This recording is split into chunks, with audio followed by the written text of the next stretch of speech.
Looks like you're live, Bill. All right.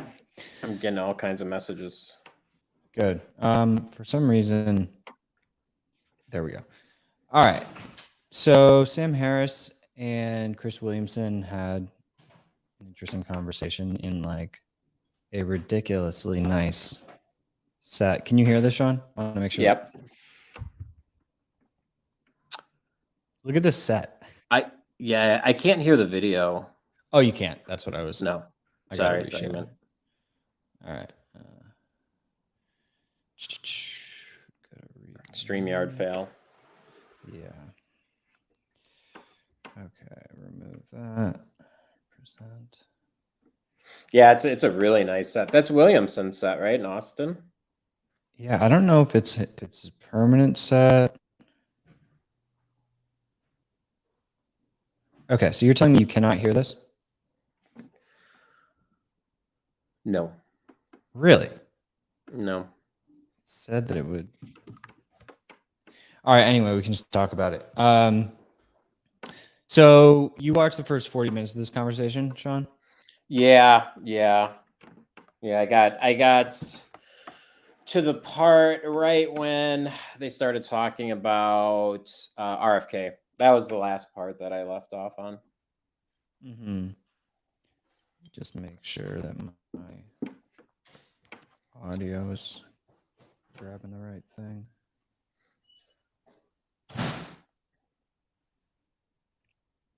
Yeah, weird. I don't know why the audio from Twitter is not coming in. Okay, so I feel like every interview I've seen with Sam recently is like the same interview. Yeah. Do you know what I mean? Yeah. Well, he is bending on a couple of things. I don't know if you noticed. He did bend on the lab leak theory, but he's still not. He still calls it like a conspiracy theory. I mean, his like, again, I didn't finish the back end of it, but the first half was really just kind of him saying he's trying to stay in his lane to clear up all the fake news out there, and yeah, it was tough. I mean, I don't know what you thought. I thought Krista was doing a good job. I mean, was asking some interesting questions. Oh yeah, no, it's a good conversation. The thing is, I feel like every interview I see with him, they're always asking him, so what's it like not being on Twitter? Everyone's like, oh my God. I know. Ken, how are you surviving without Twitter? And he's like, oh my God, it's made my life so much better, blah, blah, blah. And I just find it odd that to blame a specific social media site for such a huge proportion of your own kind of mental health problems seems like a bit overboard. Because like, I don't think it's as if he's left all social platforms. He's sort of making the claim that Twitter specifically, you know, has a detrimental impact on mental health, which I mean, maybe it does for some people, but just this idea that he seems so preoccupied with like, I won't share the stage with certain people. He even like made certain reference to that. Like he's very conscious of who he's sharing a stage with and who people that he talks to share a stage with. Like he was criticizing Douglas Murray for some of the people that he's shared a stage with. And it's like, why is this guilt by association thing such an obsession? I'm just surprised that it's such an obsession, because the idea that you're platforming like by talking to controversial people or even bad people, like the idea that is inherently brought, you know, promoting their message, I don't agree with that. Yeah, it's weird. And he accuses Joe Rogan and Jordan Peterson of living within an echo chamber, a ideological bubble, which is kind of crazy because like both of those guys, it's a point of pride for them to actually talk to people outside of the bubble. You know? Well, yeah, that I feel like it was more so like that for Sam before, where he would have all these debates with like religious fundamentalists and, you know, more clearly controversial characters. And, you know, now he's sort of, it seems as if he's been convinced that the downside, the risk of like misinformation, whatever that means, the risk of like promoting someone who is spreading that, he seems to think that the risk is greater than not, which is, it's just like, if you're talking with someone who has ridiculous views, like the conversation itself should make it very obvious that that person has ridiculous views. And I think that that's where Steven or Destiny, you know, he's kind of like filling that void in a sense. Like he does not give a shit who he's talking with. He's literally trying to find the most ridiculous people on both sides. That's kind of that's what I try to do. I think that it just seems to work better. It's more entertaining. It's like you get to see a lot more sort of drastic difference in ideology. You know, you should text him. I think he's streaming. Text him, see if he'll pop in. I'm sure you talk about it. I think he likes who, Chris? No, Steven, Destiny. Yeah, maybe a little later. Yeah, he's I think he's kind of like me, where it's like you kind of want to be on Harris's side, but you just can't. Like he just, you know, he's accusing his critics of doing the things that he's doing. It's like you created a bubble around yourself, and then you say everyone else is in a bubble, and they're captured by their audience and stuff. I would argue, you know, Joe Rogan, Jordan Peterson, you know, like people like them because they're not captured by their, I mean, like that's like Jordan Peterson's whole thing is debates, you know, like that. Refusing to talk or share stage with certain people is that not audience capture? You're literally refusing to talk to somebody who's outside of your bubble or your like acceptable figure bubble. So yeah, that's what I'm saying. Tim invited him on. I know Tim would have had him on. I know there's a ton of people that have invited him, and he just refuses to go. And he, you know, I think he would still do Rogan. He would still do Bill Maher. Would he? But that's not clear. Yeah. Well, it's not clear to me that he would do Rogan. I mean, he said. Well, that's what he said. He said he would. He was like, right, "Oh, I'll do." He's like, "I'll," you know. But I mean, good point. Well, what I will say is that his both of these guys' arms are looking very jacked. Yeah, you're right. I mean, dude, he's definitely working out. Dude, Chris is absolutely shredded. It's ridiculous. Like, at our event in Austin, dude, that guy's so optimized. I like his focus on a lot of the longevity stuff, lifestyle, fitness. I mean, he's totally honed in and focused. I like he has a great show. So yeah, I mean, I just don't understand how Sam has reversed course so much on, you know, it would be such amazing content to see him engaging with like ridiculous people and making them look stupid. That is the whole point. That was it. That used to be it. I mean, you know, the Four Horsemen in 2001 after the planes hit, and the Four Horsemen rose to prominence by having discussions with people that they didn't agree with. And that's kind of like, you know, I think a lot of people, if you want to call it the quote unquote atheist community, that's where they lost their ways when they stopped wanting to have discussions with other people because, you know, they're right and everyone else is wrong. I actually asked Sam in person, and he did it was an event, this was years ago, about this, you know, like the divide and not having discussions. And he kind of, his explanation was, look, he had no responsibility over the atheist community. And I was like, well, that's weird because you were like one of the four guys. And now, you know, it's interesting is Dawkins has kind of come out on the other side. So we'll see. Yeah. Dawkins is, I mean, all right. So just to switch gears a little bit. Yeah.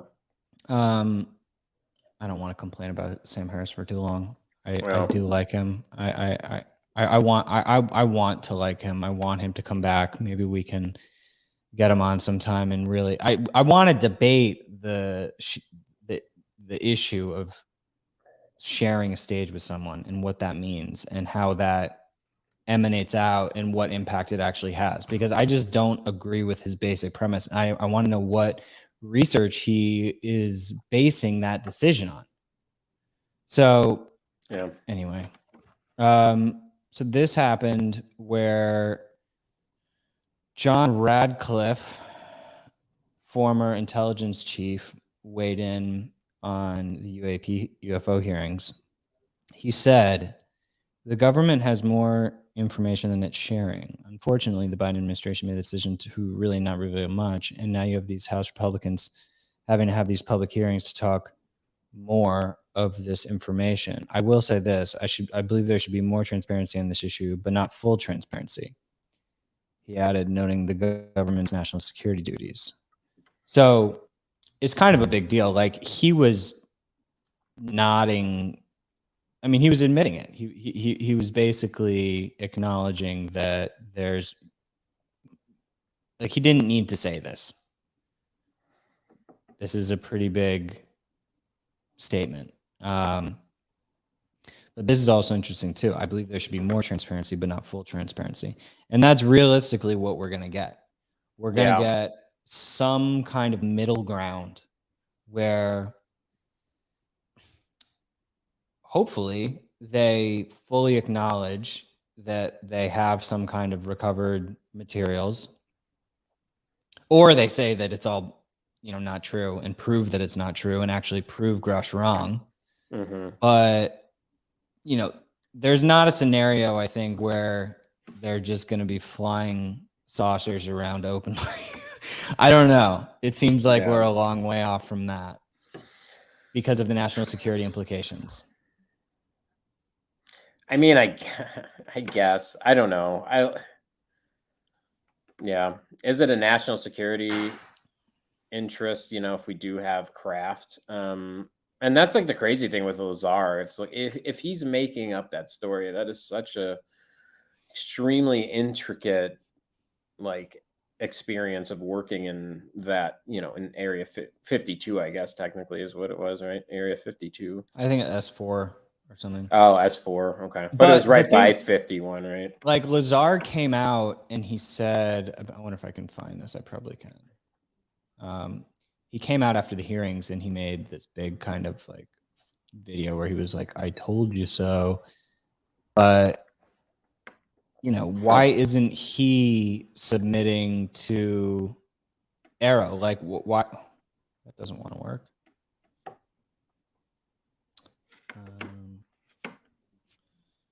I don't know. I think that Jeremy Corbell, George Knapp, they just had a podcast. Corbell is the guy who produced Bob Lazar's Netflix documentary.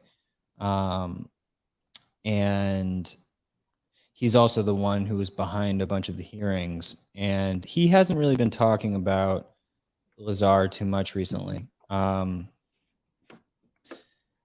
So the point being, what they're saying, Ross Colhart, Bryce Zabel, George Knapp, Jeremy Corbell, that's kind of like the insider group of people who brought Grush out into the public, did his News Nation interview. I think Corbell and Knapp were talking to him way before that. And they are saying that they have a firsthand witness who worked on the programs, who is going to be coming out in the next year. And I think that there's multiple firsthand witnesses of who Grush knows, and they're kind of just trying to gauge, how is the government treating Grush? Is he going to get killed? Because these people are literally worried about that kind of thing. So, yeah. And again, I'm taking the more pro, kind of anti. I don't even know what to call it's not a, it's, I guess it is kind of the believer mentality. With my gut tells me ultimately, and I don't want to play devil's advocate with myself for this whole call. Like, so Sean, I'll let you play skeptic. Yeah, I mean, it's hard, right? Like the thing is for me, it's like I believe people. And I think that's what James Fox really hits on with this whole thing. I think a lot of people forget the people. Exactly. And yeah, there's definitely people that make stuff up, and there's definitely hoaxers and those people, but then there's some that are like no reason for them to make some of this stuff up. And they don't want the notoriety. They don't want, like whatever whatever it is that comes along with it. And for so long, the people were systematically called crazy, for decades. So, whether you're in the military or whether you're just like a person on the street, if you said you saw it, you were crazy. So like there is this weird cultural thing. So Dank said, I heard from Dank after our stream yesterday, right? And he's going to actually go to that town in Scotland, and he's thinking about going there and actually doing the stream. And I'm like, dude, yeah, you should interview Which the mayor town? of, what was I saying? Was it Bonnyville? Hold on 1 second. Oh, there was like a big case there. No, they repeatedly have sightings. It's like one of the hot spots. Yeah, Bonnyville. I would love for Dank to get peacefully abducted and then get. Yeah, he'd be a perfect candidate. Yeah, there's over 300 UFO sightings reported every year for over the past 30 years. So you do the math. I mean, so what Grush said, he's alleging that in the 30s, Italy with Mussolini recovered a craft, and that was the beginning of the whole cover-up. That's the allegation.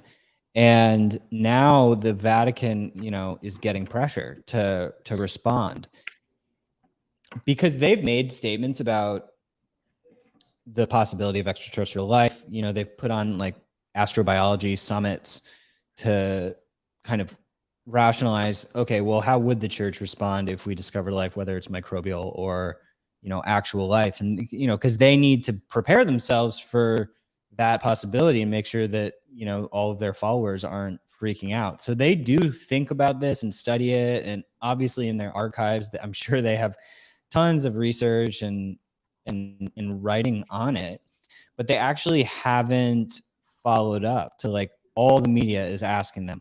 Because, Brush claims that the Vatican, the US and the Vatican, basically the Vatican handed over the information to the US after the alleged crash in Italy with Mussolini. So, and you get into this situation where first of all, I can't even believe we're having this conversation, but this is like Dan Brown type stuff. But I mean, is the Vatican going to lie? Isn't that against Christianity? Right. to lie? Like, are they, if they do have information in like, in some scenario, the Pope, like the Pope sitting there, they're asking him like, how are we going to respond to this? Like, we do have this information. And so it'd be very interesting to see how they respond. But they've just been icing reporters apparently. In 2008, Father Jose Funes, then director of Vatican Observatory, told the state's newspapers that there was no conflict between faith and the possibility of extraterrestrial brothers. He said, just as there's a multiplicity of creatures on Earth, there can be other beings, even intelligent, created by God. This is not in contrast with our faith because we can't put limits on God's creative freedom. So, they have made statements about it, but they're icing everybody right now. Yeah, I heard from I don't know, Dan. man. Dan might pop in, FYI. He's streaming right now, and Dan Halloway from the Drinking Bros. Oh, cool.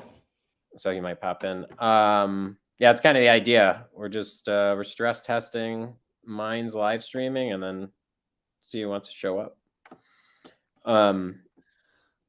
I just yeah, it's a tough. I have a one. much easier time focusing on higher level issues like freedom of information, classified information. Like I don't like getting like just looking at what people are covering today. Let's just, you know, it's going to be all Trump. You know, Is it? well, yeah, it's just like if you look at the front pages of these. Well, that's kind of funny, sites. you know, because they'll say the UFO thing is a distraction. And then yeah, you're right. And this is like, Well, exactly. crazy. People who are Yeah. obsessed with politics say that the UFO thing is a distraction. Yeah. And then people who are obsessed with UFOs say that politics are a distraction. Yeah. And, you know, that's it's pretty, for me, it's like, I want to get the UFO question answered because I do think from a first principles perspective, it is a more base level issue. I mean, because if we're being lied to about that, then that sort of splinters out and affects everything else. I mean, politics is downstream of freedom of information about what is really, you know, our true history, what is actually going on in the world, what's the state of technology, what's the state of our understanding of the universe. Like you can't have, if you're just kind of bickering about culture war and Trump and elections, like that's all fine. And, you know, it needs to happen. But the allegations here are that since the 30s, we've basically been living in like a petri dish and governments have just been completely lying about the state of reality. And I'm just not interested in talking about the minutia of day to day, the drudgery of daily life without getting to ground truth on what's actually like. I would love for the UFO stuff to get disproven. Mm-hmm. That would say, you know, I could accept it. It seems unlikely to me that the government's, you know, going to be capable of disproving everyone. To your point, you were saying, you know, for James Fox, the creator of the Phenomenon movie, Moment of Contact, and others, it's all about personal experience and talking with the witnesses. Like, are thousands of people just liars? Okay. What are the kind of crazy? Like, it was crazy when Dank said he saw that object switch directions. Yeah, I'm like, well, right, Scotland. Well, yeah. And the funny thing is about like that small town, it's so prevalent, and you know, like mass formation is a thing, right? We saw with COVID, mass formation, everyone's scared of the same thing, everyone's scared, and they start seeing things, and you know, that stuff. And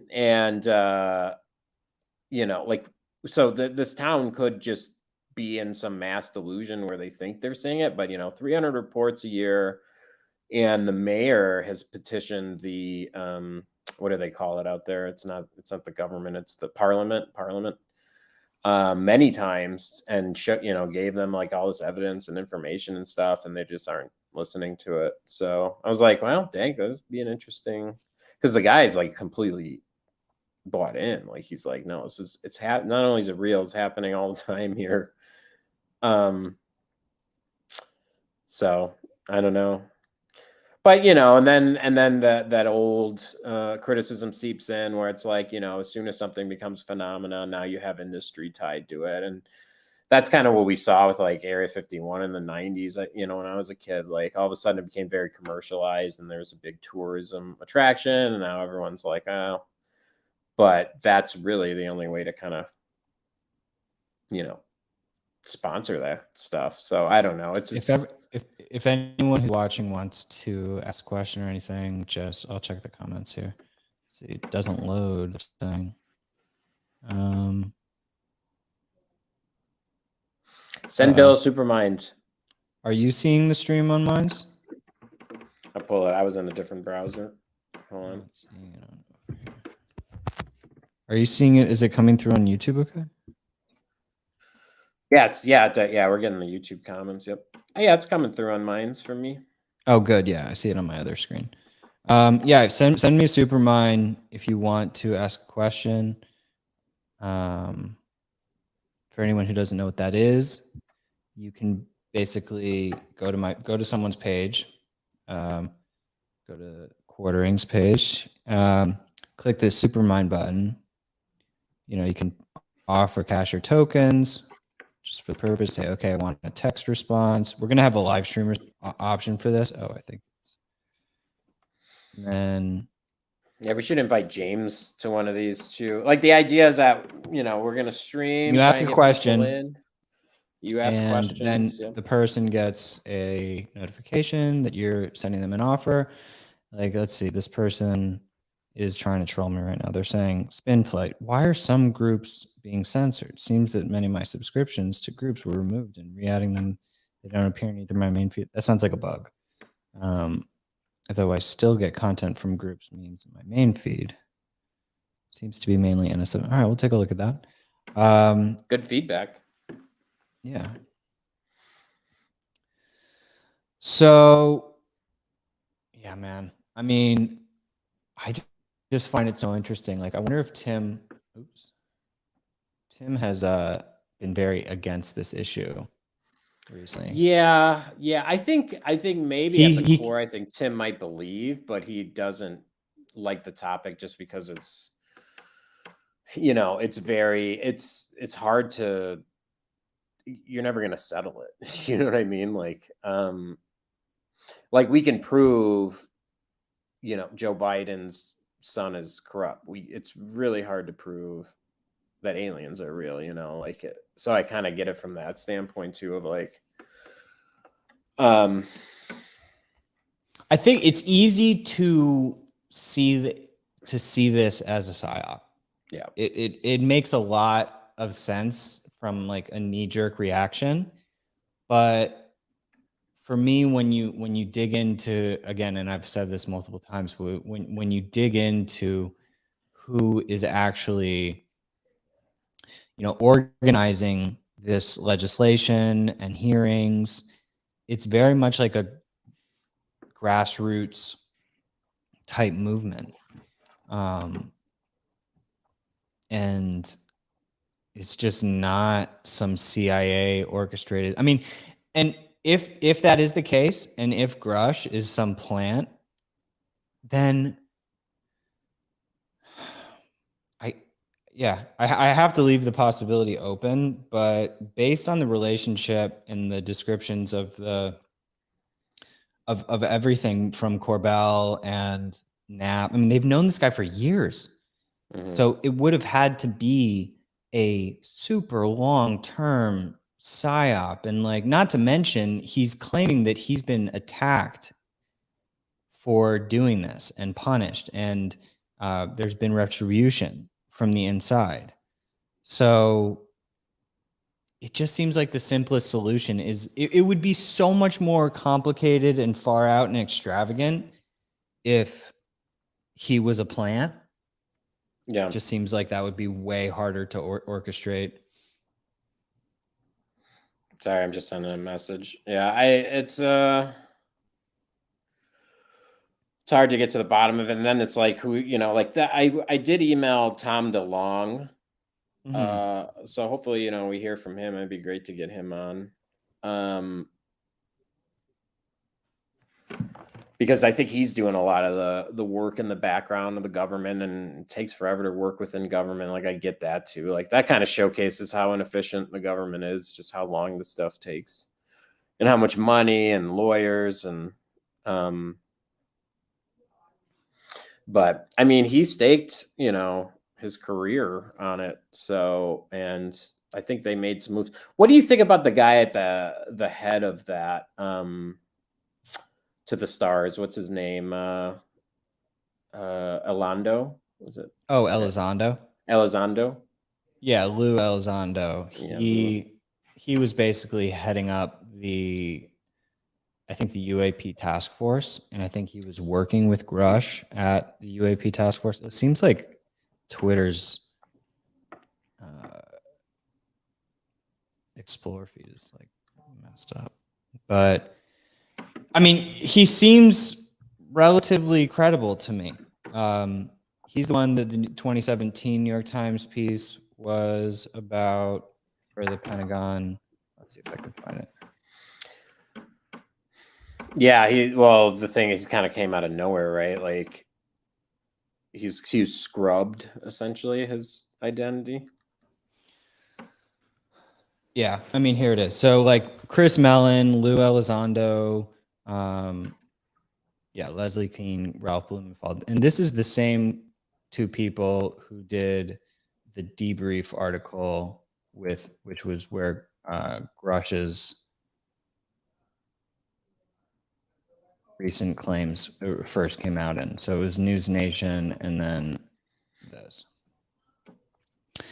And Leslie Keene is a really interesting character. Like she is a really well-known writer. She's done Netflix series. And she's just super talented, super connected. Seems super honest. And, she has many other corroborating sources, which is what gave her the confidence to publish this article. So you see, apparently Washington Post and New York Times wouldn't, they weren't ready to publish the story. They were pitching it to them. So this is the first one that came out in 2017, which Chris Mellon and Elizondo basically figured out, holy shit, this Tic Tac video is unclassified. So we need a way to get it to the public. So they basically leaked this photo. You can't really see because sometimes it'd be annoying, but like this isn't actually the Tic Tac. This is I forget the name of this one. I want to say the gimbal. Was it gimbal? This is gimbal. Yeah. Gimbal. Yeah. And so this started the firestorm. They leaked this, New York Times did this whole story. A few years goes by. Harry Reid gets really involved, and they were probably starting to prep the legislation. Like, look at this legal text that is going through. I just posted this morning.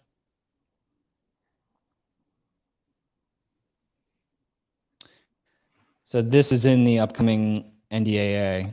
Disclosure of recovered technologies of unknown origin and biological evidence of non-human intelligence. Exercise of eminent domain. The federal government shall exercise eminent domain over any and all recovered technologies of unknown origin and biological evidence of non-human intelligence that may be controlled by private persons or entities in the interest of the public good. I mean, that's insane. Yep. Like, this is very well thought out. This has been in preparation. This is basically opening the door so that if we identify any private military contractors who have this, it means that the government is able to seize it. Correct? Isn't that what eminent domain means? Yeah. I mean, I I'm not a lawyer, but I mean, that's what I would assume. So that's the problem too. All this language, lawyer language. Yeah. Well, apparently, non-human intelligence also accounts for AI. Yes. And that's why they're using the phrase, because it could simultaneously mean, non-human. I mean, this has biological evidence of non-human intelligence, which is could also mean animals. Yeah, it could also mean animals, right? Yep. Or just other undiscovered species. Well, Jack Posobiec brought up a really good point on the Catholic side. He was like, if you're a Catholic and you don't believe that there are non-human intelligence out there, it's like that's the whole thing, right? With like angels, and it's non-human intelligence, Right. So I thought it was a brilliant point. I'm like, well, that's a good point. And there's, it depends on how deep you want to go in the rabbit hole, but you have a lot of, the UFO researchers will try and tie some of the stories in Catholicism to alien abductions and visits, and the way the Catholic Church supposedly handled it was by labeling them angels, And so that's a whole interesting angle too. Yeah, I'm gonna try there's and message one. some people. Oh no, you're fine. Yeah, I was doing the same. Yeah, there's one story. I think it's not in the Bible. It's in the tradition. It's in the Catholic tradition, but it's a saint. I forget her name, but it's one of the saints. And the whole story was like, she was visited by some type of thing that was in the sky, caused a fire in the sky. It came down, brought her upon the ship, and observed her, and then dropped her back down. And that was like the story. It's a wild story. But the interpretation for the Catholic Church was, oh, she was visited by angels, and she's revered as someone that was actually visited by angels because of her story. And yeah. Frank says he's good for Frank Kavanaugh says he can do 4 tomorrow, 4 p.m. Eastern tomorrow. He's just a little tied up right now. Nice. Okay, what else? Sometimes I like to check out Drudge because I just like their format. It's very Well, there it goes. raw. With Drudge Report, what was the top photo? Yeah, they're doing the Trump indictment. Mm-hmm. Um, Do you think this helps or hurts Trump? Honestly, if you're honestly being objective, does this hurt him or help him? Like, I don't know. it In my depends opinion, on I the think it helps outcome. him. Yeah, exactly. Well, unless he gets removed from the ballot, it Unless he probably goes to helps him. jail. Yeah. Right. And I guess that's the issue. But I don't think they'll do it. And I think there's this like almost symbiotic relationship with like the establishment and Trump. They claim to hate him, but that's all they talk about. I mean, if you go on CNN, you would think that Trump is the president, like they really, really try and Are push obsessed. clicks and stuff just using him. Well, I don't even know if it's obsessed. It might just be more of like a strategy of we know anything that relates to Trump does well, so that's why we report on it. So it's kind of very transparent. So yeah, I don't know. We'll see, I guess. And it is scary. So Like obviously if he does get arrested, that's a problem, but check this out. Deep image construction from human brain activity. So this article is talking about basically it can recreate music that you're listening to by looking at your brain scan.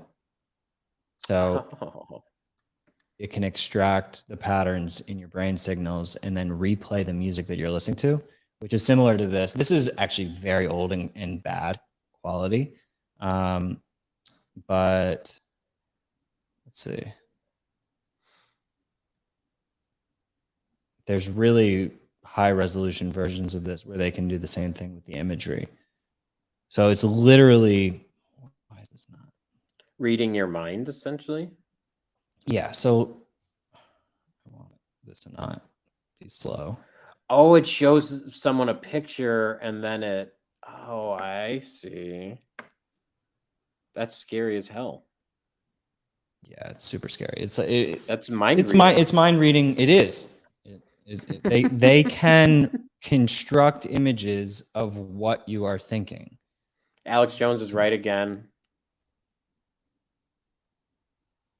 This is mind. I didn't even know this existed. This is crazy. Something's up with this video. Let me find a better version.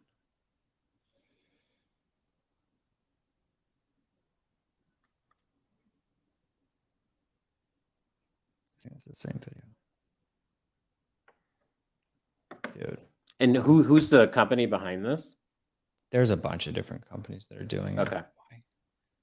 I don't know. Something's up with my bandwidth. Maybe you want to share your screen, Sean? Sure. I wonder if there's a actual. I would like to hear this music.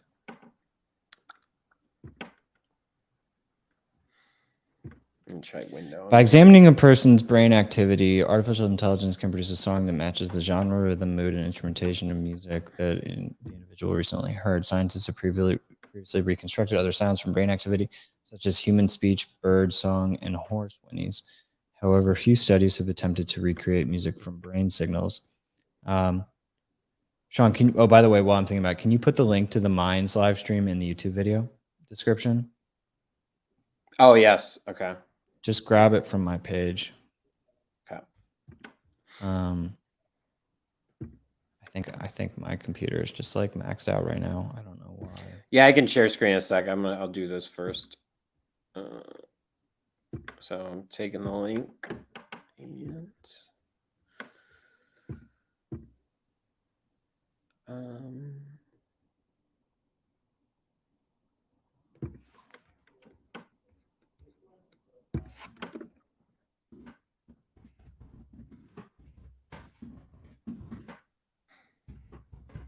yeah, I'm glad we have live streaming now. It's cool.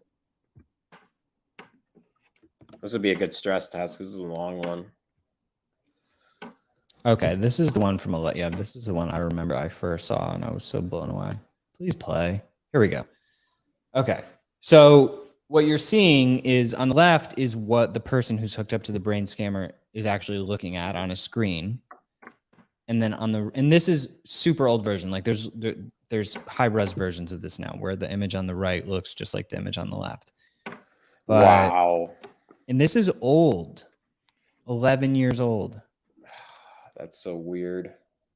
Meaning that, you know, imagine a consumer product where you just hook up your brain to this while you're dreaming, and you could literally wake up and watch a video of your dreams. Or, I mean, it's like the Inception thing, right? Where it's like it can be weaponized against people. They can put something on you or bug you in a way where they capture what you're thinking at all time. That's strange. I don't know. I'm assuming this technology is probably pretty intimate on the user at this point, right?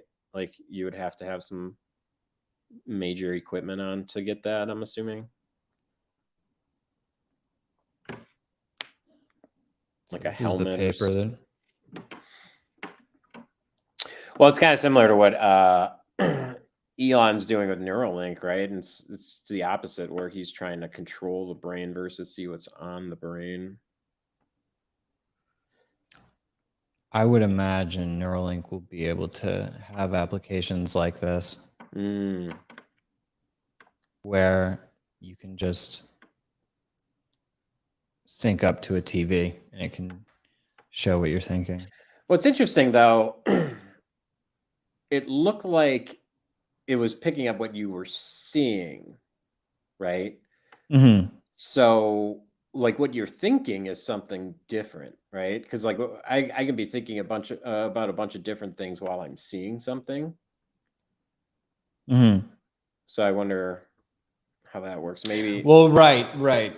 Yeah, and I think that that's where things get complex. Like your thoughts are multi-layered. Yeah. So, you know, yes, there's the data of what you're looking at, but then there's also the data that is like just you analyzing what you're looking at and having sort of side thoughts while you're looking at something. And so, you know, human consciousness is more multi-layered in terms of our thought process. But yeah, and so this is kind of just extracting the data from what you're immediately seeing. Interesting. Okay, gotcha. It's still wild, though. I mean, that's it's getting closer.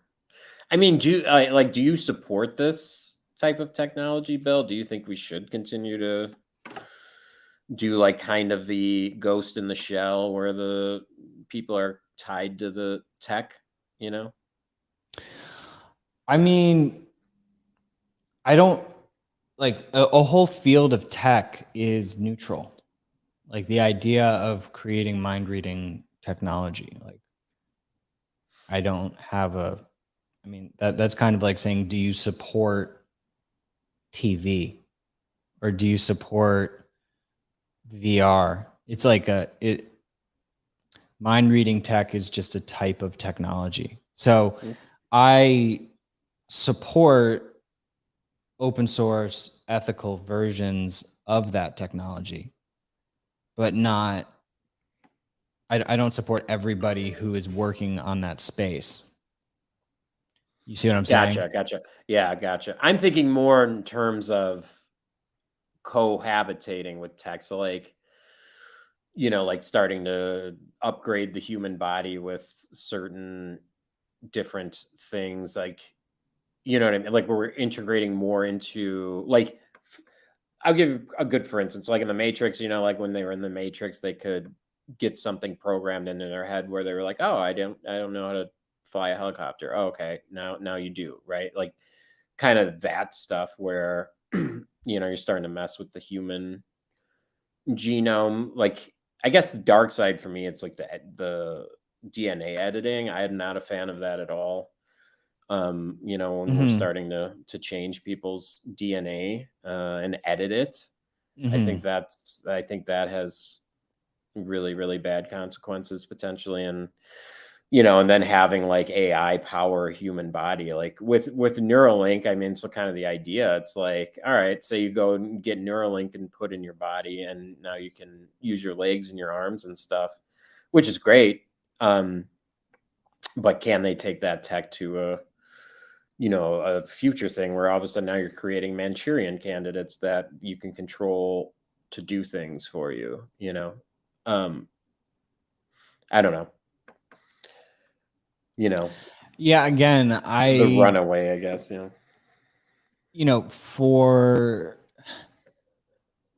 for healing humans with, rare genetic conditions, that would be the counter argument.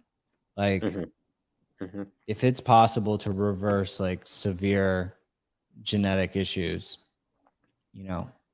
what do you do? Right. But then obviously the applications can be completely different. We're like, yeah, like you're saying, Manchurian candidate, or just like designer babies, and hmm it's super creepy at the same time. But like, look at this. This is just from last month. Synthetic human embryos created in groundbreaking advance. Breakthroughs could aid in research into genetic disorders, but raises serious ethical and legal issues. Scientists have created synthetic human embryos using human cells, and groundbreaking advance that sidesteps the need for eggs or sperm. Great. Scientists say these model embryos, which resemble those in the earliest stages of human development, could provide a crucial window into the impact of genetic disorders and biological causes of recurrent miscarriage. So let's see. We can create human embryo-like models by reprogramming of embryonic cells. There is no near-term prospect of synthetic embryos being used clinically. It would be illegal to implant them into a patient's womb. It is not yet clear whether these structures have the potential to continue maturing beyond the earliest stages of development. Right. Like the risk is that they roll this out and then people just start dying because it's like it's very unstable. hmm And have you ever seen that movie Splice? Was that M. Night Shyamalan's? I think so. Yeah. And Yeah, it's just yeah, that was the this second in the God, trilogy, right? that was very creepy. Yeah. That creature that they made. Yeah. Yeah, I'm sending this link. Um, yeah, I don't know. Does it go too far? I do not support, and this is what got RFK in trouble, which is really annoying. Um, when he started talking about the weaponization of biotechs, and they what the critics' argument is that he was saying COVID was designed to affect Chinese people and Jewish people less so. But actually what he was explaining was like the real tech that China has with the human biome, where they're able to edit certain things in the human the human DNA. So I don't, like it's a real thing. And the CRISPR twins, I don't know if you guys haven't heard of this. This is a really interesting example of it. But China had two babies, and they had the scientist that went in and edited them prior to them being born. The mother was part of the experiment. And his claims is that the kids became 30% smarter, which again, I don't know how he like prove that or whatever, but his claim was that the twins became 30% smarter based on the editing, which was a positive side effect of the editing. That wasn't their goal. Their goal was like to eliminate, I forgot, it was some diseases. And then that's what he said. So, news got out, and then China actually arrested the doctor. It was like a really big issue. But they're doing it all the time. I don't know. I just think it goes into a really weird place when, and then people will say, oh, the people that believe that aliens came down here and edited us is crazy. But now we're editing ourselves, which is, it's like, what? Yeah, exactly. We're doing the thing that we're denying. I know we're doing the thing that everyone, it's so then it gives those conspiracy theorists a lot of fuel, because it's they're doing the thing. And I don't think a lot of people know, because a lot of people don't follow what's going on in the scientific community. And that's part of the issue with the scientific community, is they really don't have a lot of, kind of faces talking to the public. Have you heard of David Sinclair, the Harvard longevity scientist? No. He's been on Rogan a few times. Okay. He's really great character. So they just made an announcement. Dr. David Sinclair, molecular biologist at Harvard Medical School and co-author of the study, hailed the finding as a breakthrough and a step towards affordable whole body rejuvenation. He shared the findings on Twitter, where he claimed human trials could begin within the next year. The post caught the attention of Elon Musk. So let's see what they're actually saying. The new study, published in journal Aging, builds on existing research into anti-aging genes that won a Nobel Prize. The discovery that the expression of specific genes called Yamanaka factors could convert adult cells into young cells. The Nobel Prize-winning discovery raised whether it might be possible to reverse cellular aging without causing cells to become too young and turn cancerous. In this new study, the researchers screened for millions of combinations of molecules that could reverse cellular aging and rejuvenate human cells. The team identified 6 chemical cocktails that restore aging cells to their younger state in less than a week. The team said they tested the cocktails on cells of mice and humans. Wow. With results showing de-aging of all 6 combinations. The effect of this 4-day treatment is comparable to the total change seen after a year of regenerative treatment described in a landmark study from 2019, which also focused on restoring epigenetic information. The changes in age were assessed using rodent and human transcriptomic clocks, which use gene expression data to predict biological age. Single pill. Have you ever seen that study? It might be the study they were actually citing in that, but it was a scientist that had 6 middle-aged random guys come in, and they started doing this regenerative stuff. It was experimental, but the guys started physically looking younger. The hair, their gray hair, started turning back to their original color. It was wild. I think they did it for maybe a year or 2, and then they shut down the program. But they were showing really good signs of people going back, aging backwards. So I'm going to read the intro of the abstract. Yep. So this is the big paper that was published. A hallmark of eukaryotic aging is a loss of epigenetic information, a process that can be reversed. We've previously shown that the ectopic induction of the Yamanaka factors OCT4, SOX2, and KLF4, OSK, in mammals can restore youthful DNA methylation patterns, transcript profiles, and tissue function without erasing cellular identity, a process that requires active DNA demethylation.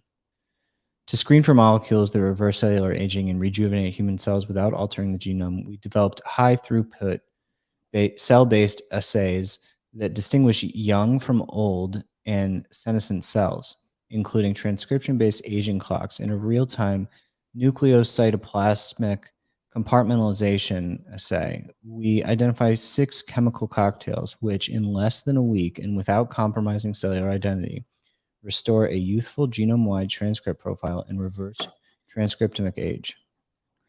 Transcriptomic age, probably. Thus, rejuvenation by age reversal can be achieved not only by genetic but also chemical means. That's insane, man. This kind of research is going to be absolutely exploding over the next 5 years. And yep, there's probably kids that are being born now that will live to like 150. You think so? Yeah, I do.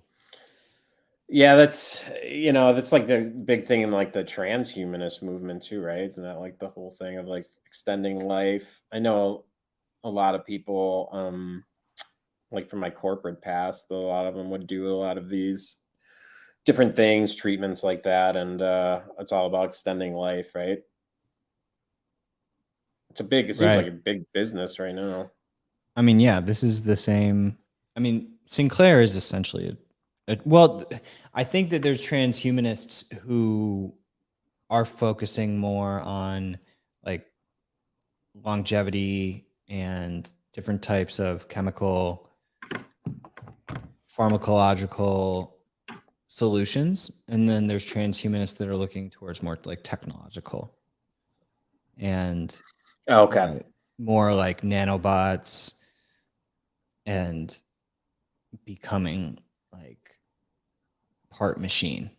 Yeah, part machine, right? Part artificial. And so both fields, they're sort of intertwined because you're using technology. I mean, vaccines are technology, right?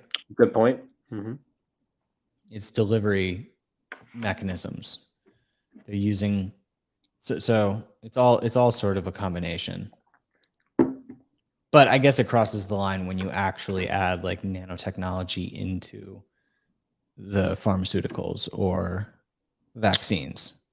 Right. Yeah, good point.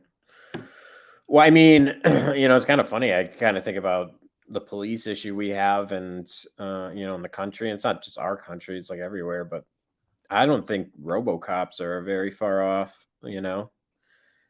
And that was always kind of like a pipe dream when we were kids, but like, I think we're close. Like, yeah, but they're probably not going to be humanoid. They'll probably just be like little Boston Dynamics, right? Drones with a gun attached to them.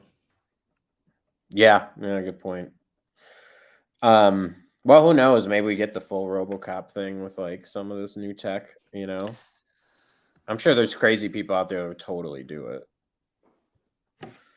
All right, Sean. Well, I feel like our live experiment is good. I think it's good. We did 58 minutes. It seems strong on minds to me, which is great.